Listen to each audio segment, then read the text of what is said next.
जगदीप धनखड़ इस्तीफा प्रकरण पर latest update. Political editor Aditi नागर की रिपोर्ट। राजनीतिक क्षेत्र और मीडिया में आज शाम तक थी यही धारणा कि पहलगाम और जस्टिस वर्मा से जुड़े मुद्दों को लेकर जब केंद्रीय नेतृत्व ने फोन पर धनखड़ से व्यक्त की अपनी नाराजगी, तो उसके तुरंत बाद खुद धनखड़ ने आगे बढ़कर दे दिया अपना इस्तीफा।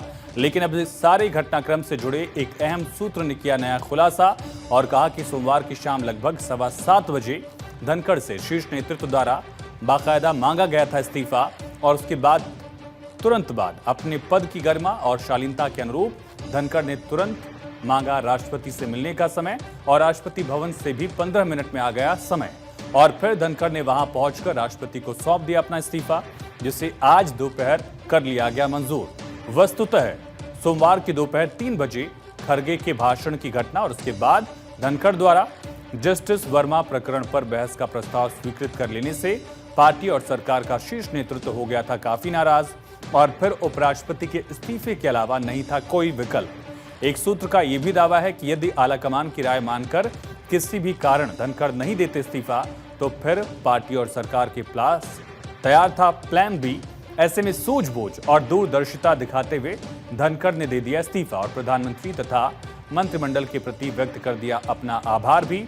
दूसरी ओर धनखड़ के निकटवर्ती सूत्रों के अनुसार खुद धनखड़ भी पिछले कुछ महीनों से कई मुद्दों पर खुद को महसूस कर रहे थे असहज और कई बार इस्तीफा देने का विचार भी आया था उनके मन में और न जाने क्यों 27 जुलाई की तारीख की भी होती थी चर्चा। राजनीतिक प्रेक्षक इस बात से सचमुच हैं हैरान कि शुरुआती दौर में धनखड़ थे सरकार और पार्टी के शीर्ष नेतृत्व के सबसे बड़े प्रशंसक और संभवतः उनकी छवि के कारण ही विपक्ष ले आया था उनके खिलाफ महाभियोग प्रस्ताव, जो बाद में हो गया था खारिज। लेकिन न जाने क्यों केवल पिछले कुछ महीनों में ही सब कुछ हो गया उल्टा पुल्टा।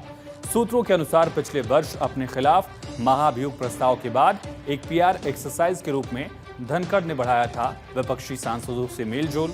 निलंबित सांसद संजय सिंह समेत विपक्षी सांसदों से बढ़ाया था मेलजोल, जिसे पार्टी नेतृत्व ने लिया था अदरवाइज। शायद सरकार और पार्टी को ये लग रहा होगा कि धनखड़ की कार्यप्रणाली से कई मुद्दों पर सरकार और पार्टी को हो रहा था नुकसान और इस प्रकार धनखड़ और पार्टी के बीच की ये संवादहीनता भी रही इस्तीफे का एक कारण। एक दूसरे घटनाक्रम में धनखड़ के इस्तीफे के तुरंत बाद दो भाजपा नेता विनोद तावड़े और रवि किशन ने एक्स पर पोस्ट करके की थी धनखड़ की तारीफ, लेकिन कुछ ही देर बाद डिलीट हो गए थे ये दोनों पोस्ट।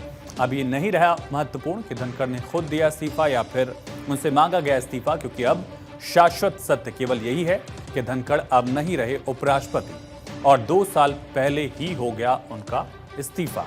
इसे कहते हैं विधि का विधान।